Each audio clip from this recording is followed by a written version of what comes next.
All right, we're going to go ahead and get rolling. I've got two topics to cover today, okay?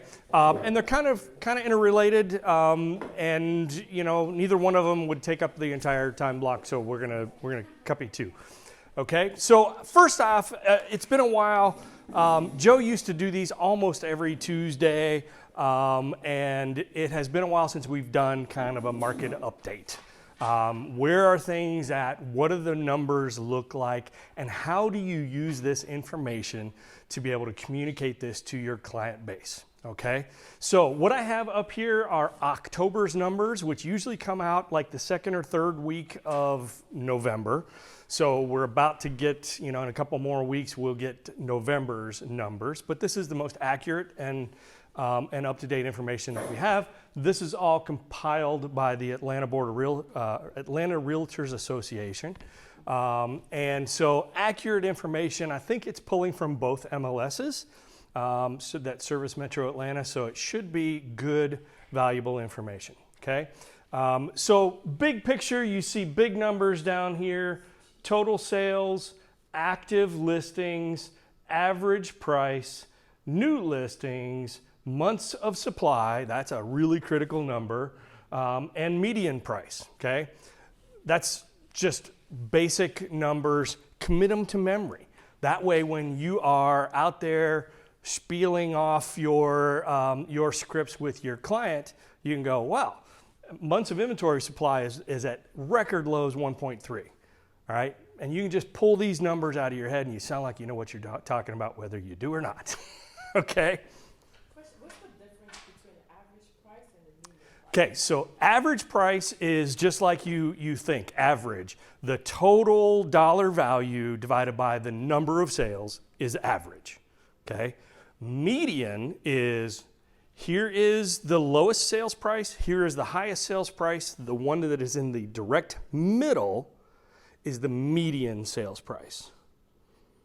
Does that make sense?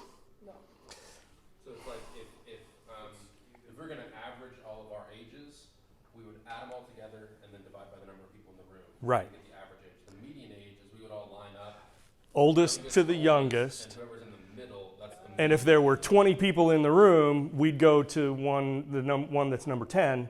That person is the median age. The median can help kind of eliminate the really high or low outliers on either side. Bingo. Bingo. Depends on which one serves your purposes better.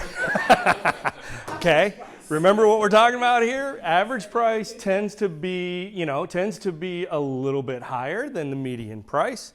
So that's the one I would probably tend to go with when you're talking to sellers. When you're talking to buyers, maybe the median. Okay? Secrets we don't want people to know, all right?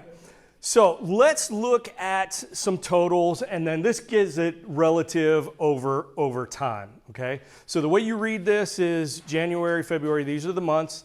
The two grays are 2019 on the left, 2020 on the right, and the blue column is 2021, okay?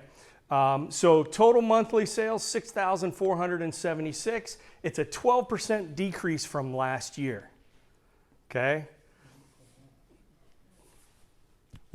How do you all interpret that? What do you think about that? And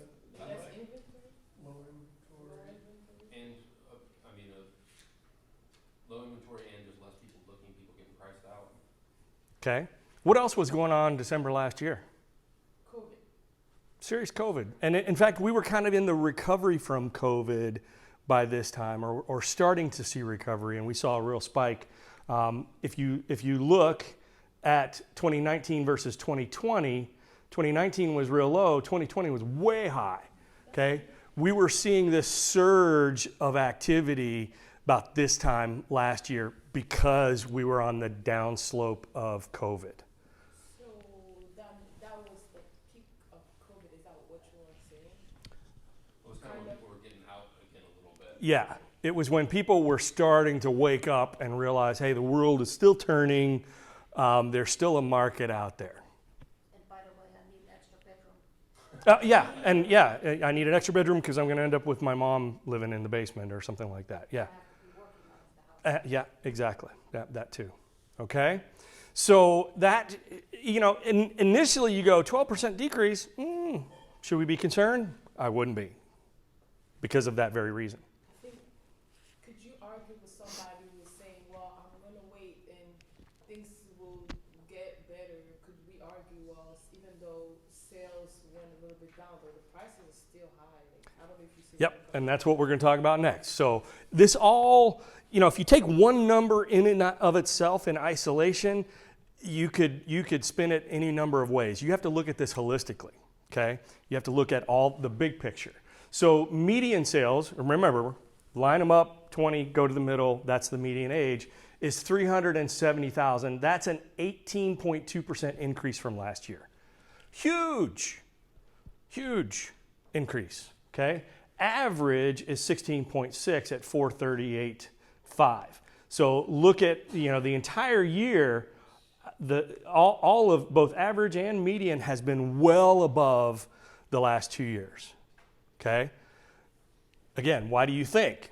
Well, sales are down, average prices are up, demand is probably, you know, a college economics or a high school civics teacher would just love this, because this is the law of supply and demand on the papers that you have in front of you.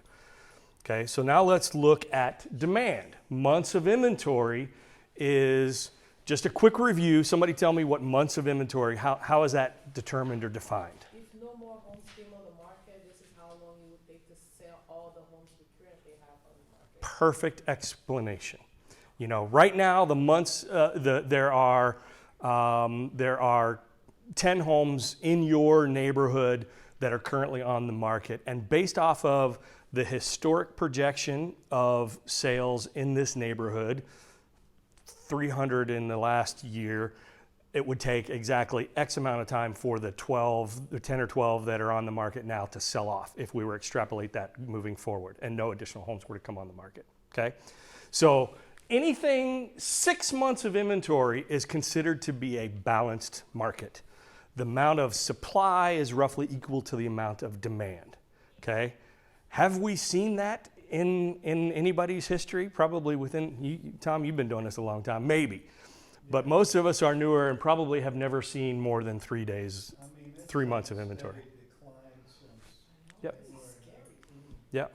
So what that is the lower the months of inventory, the higher the demand is, and that's driven by lower amount of supply. Okay? So 1.3, and this has been consistent ever since November of last year. For the last year, it's been hovering in the 1 to 1.5 range. Okay? So what's the message? It's a seller's market. Is it a good time to sell your home? Absolutely. Where am I going to put you when you sell it? That's the question at hand, and that's why we have programs like Ribbon, Knock, Divvy, Home Partners, all of the above as solutions for this exact scenario. Selling your home, Mr. and Mrs. Seller, is not going to be a problem. Where you're going to move to when we've got an offer in the first week, that's going to be the challenge. But you got me working on your behalf, and we'll make it happen for you. Okay? All right, so let's talk about the demand, all right? The demand is driven by the amount of supply that we have and the amount of buyers that are out there. So 7,851 new listings in the month. That's a 9.0 decrease from last year, okay? Again, last year was pretty amazing. You can see, you know, that it was higher in the last years. Okay, so there is lower amount of inventory that is available. It's still there. There's still people selling. So the message to your buyer is it's not doom and gloom. There's still homes that are out there. The amount of standing inventory, the amount of time that it stays on the market is what is much lower than historically we've seen. Okay, and so active listings, new listings is down. Active listings is way down, and this is where you see the lack of standing inventory. Active listings is down 28.3%.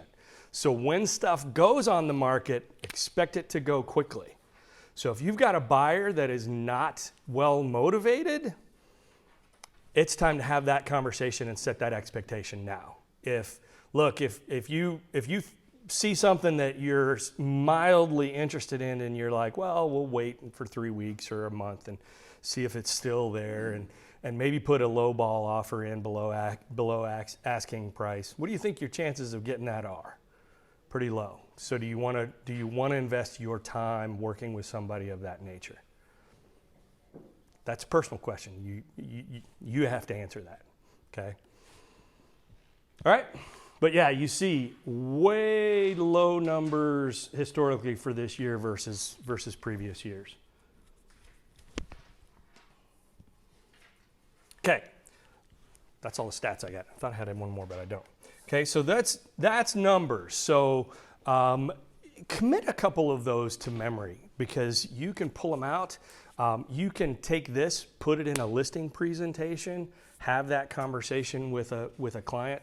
And this is great because it talks about all of Metro Atlanta, but then you can also pull the absorption analysis report, which we've also talked about in the past, to make it micro-focused on what they're doing in the local area, okay? So let's talk about something else that is kind of interrelated, but let's bring it home right here to Century 21 Connect, okay? And that is the big picture when you're talking about with a client is it a good time to go on the market? Does the winter season have any effect on what's going on right now? What's your response to that? Now is a great time to go on the market. Absolutely. Okay. Could have a better time. Yeah, it has an effect, and the effect is no one else is going on the market right now, so you're gonna have no competition. Absolutely. Okay. If anybody says, well, I'm going to wait until spring because that's when the market's going to pick back up, explain to me this. My brokerage, I'm scripting this for you, my brokerage is going to experience record-breaking volumes in the months of November and December. Does that sound like a market that's slowing down at all? Nope. Sure isn't. Okay? It's extremely strong, and it's that's what the market conditions. I mean, I'm giving you guys all the credit because you're out there working your butts off, but it's also the market. So don't let anybody blow smoke and tell you that it's winter's. I'm concerned about winter. I'll wait till spring. Don't do it. If you go in the spring, you're going to be one of a million people that are going to be hitting the market, and your competition is much higher. Do it now. Lanier. That's where you can bring in, the last 5 people I talked to are also planning to relist in the spring. Yeah. Yeah. Exactly. Okay. Plus the big numbers, what the current increase in average sales price, which could really be their equity. Normally it's about 4% a year, right? And it's 16. Yeah. Yeah. Significant. Yeah, that's huge. Okay. So now let's talk about one other thing that kind of relates to the record-breaking sales. All right. One of the things that we are experiencing at the local level within Century 21 is relates to the amount of contracts that are getting pushed or having to use a unilateral extension to get it 8 more days down the road. I know it's a competitive environment, and we want to our training tells us if we write an offer with a shorter closing date, that's going to be more advantageous. Okay? Not always the case. All right? And the fact that we are seeing a lot of stuff that is supposed to close in November that's being shifted to the first and second weeks of December. And it's a trend that is becoming more and more popular as we've seen this seller's market continue. Everybody is getting aggressive with their offers to try to do shorter close dates, thinking that that's going to get them a competitive edge. And it may very well be the case. But my contention to you is you need to be realistic in your expectations with a close date. Okay? I would much rather see you overpromise and over-deliver. Gosh, Thank you. You guys know what I'm talking about, all right? I'm having a Joe Biden moment, sorry. So you want to, don't overpromise, okay? Over-deliver. So make sure you're setting a realistic expectation in terms of that closing date. Don't write an offer for 3 weeks when you haven't had that conversation with the lender, okay? Communicate with the lender on what their expectation is. Also, you need to be setting the expectation with your client, okay? The client is the one that is going to be being hounded by the lender if he's got a 3-week close date. And if your client isn't getting him the W-2s or the 3 months of bank statements or the last year's tax records, if they're not responding to him quickly, you see where this happens. You know, he requests their bank statements or their last year's W-9s or whatever, W-2s on Thursday. Oh, I'll get to that this weekend. Now it's Monday or Tuesday before they get it. You've lost 4 days of a 21-day closing cycle, and you are setting yourself up for failure, okay? So set the expectation with your client that you need to get anything the lender needs early and often, and do it now, do it before. That you can even work with a lender to submit their package to underwriting before you have a contract, okay? Strongly encourage you to do that, all right? There was something else I wanted to talk about. Oh, the other thing, okay? When you're setting your close date, the tendency is to set it towards the end of the month, and the tendency is to set it on a Friday because you're thinking about your client. You want them to be able to move over the weekend. Guess what? Everybody else on the planet is doing the same thing. So closing attorneys are hard-pressed to work things through during that time of the year. Lenders, especially, are hard-pressed to do that, to meet your expectations during that time of the year. Set it for a Monday. Set it for a Tuesday. Don't do it at the very end of the month or the last day of the month because you're thinking you're saving your client some prorated interest rate payment.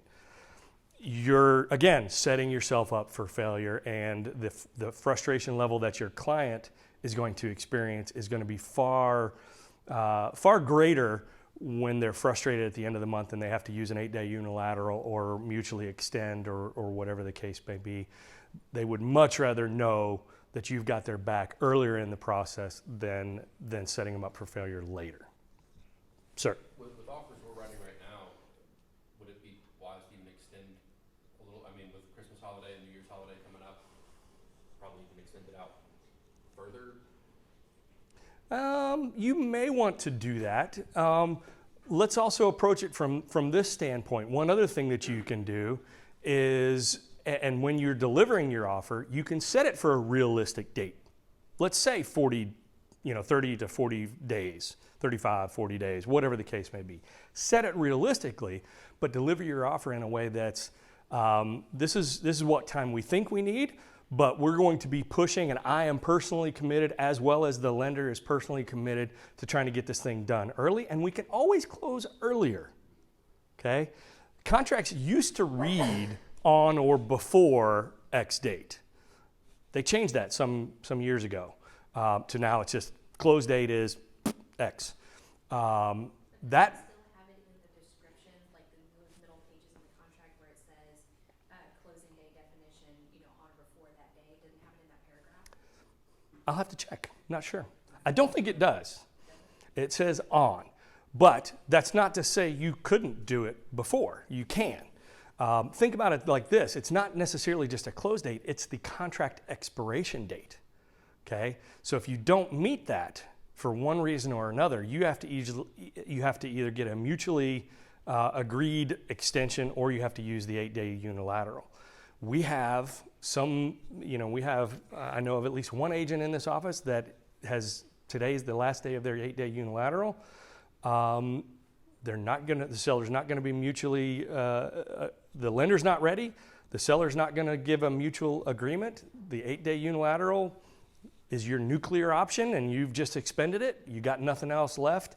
The seller is in a position where if they don't close today, the house that they want to buy with the proceeds from this is no longer available. So they're going to terminate. And guess what? That buyer is going to lose their earnest money.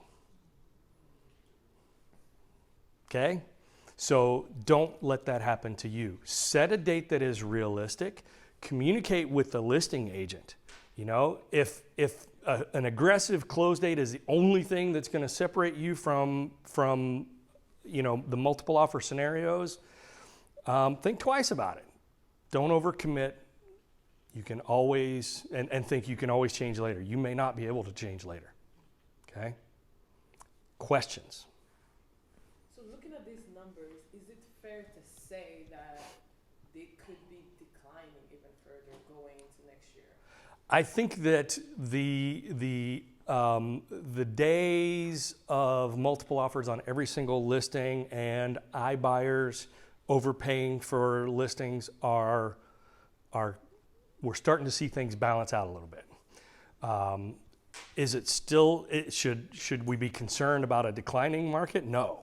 We should recognize the fact that the market is starting to normalize. Okay. Big difference in the terminology, big difference in the expectations and the way people perceive that information. Yes, it's lower. Just because it's lower, or sales prices are going down, or demand is becoming more balanced, that's not a negative. It was out of balance before. It's just coming into a more balanced range right now. And this still makes a strong case for people that are predicting like an overflow of supply or like foreclosures and stuff, because those numbers are so far from being normal. Yep. That even if we had a flood of a lot of properties, we would still kind of be going to normal, but not like. Absolutely. I actually read an article and I searched all over my computer this morning. It actually came from Open Door, as I recall. It was either Open Door or OfferPad. I couldn't find it to be able to talk to you about it, but I read it. And basically their projections are the winter season that everybody dreads and thinks that the supply is going to go down. They're actually predicting the number of listings is going to go up this particular winter, which is pretty encouraging. So, you know, that again paints a picture of a market that is normalizing and becoming more balanced. And that's all good for us. Okay? Another question. So last year we were talking a lot about a dual market. Could you still say we are in a dual market, or is it like very clear now that it's a seller's market? Is it more? Oh, it's by definition, months of supply of 1.3, it's still a seller's market. I think, but the point you make if you're working with buyers there is, but the interest rates make it still incredibly advantageous For you to buy now. Yeah, I agree with that. Yeah. But as they go up, if they do, we've got to push them and show them, hey, every point increase is X number that you can. Yeah. afford to. And as prices come down, if you got somebody that's waiting for prices to come down, when prices come down, interest rates are going to go up. It's the law of economics. So it makes more sense to get a lower interest rate, lock that in for the next 30 years, as opposed to paying $10,000 less. But after a 30-year mortgage, you're going to pay, you know, $60,000 more in the big picture. Which one would you rather do? Okay. Last question. Yes. So I hear a lot that home price never goes down, right? But sometimes when I look at like this kind of stuff, I can see that in this neighborhood, the average price used to be this price, but now it's that price. So I don't quite understand when they say house price never goes down. I think they're talking about long-term equity. It's rare for somebody to own a house for 10, 15, 20, 30-year mortgage and end up not being able to sell it for a massive profit. Is it always going to be from 1 month to the next? Is there never going to be a dip? You know, the people in 2007 to 2009 were the ones that were caught in that, but different market, and that was driven by different things. That was driven by over-aggressive lending practices, which have been put into control. The reality of it is I don't think anybody in this room has ever seen a market where you couldn't sell a home for a profit after owning it for a year, 2 years, 3 years. So house prices in general are not going to go down in the long run. Would 1 month versus the next month give you the same results? Not necessarily. Okay? If it's a specific neighborhood thing, it could be, I mean. Could be driven by, You know, a chemical plant moved in. Yep. Something weird like that for a neighborhood. yep. All right. Okay, thank you.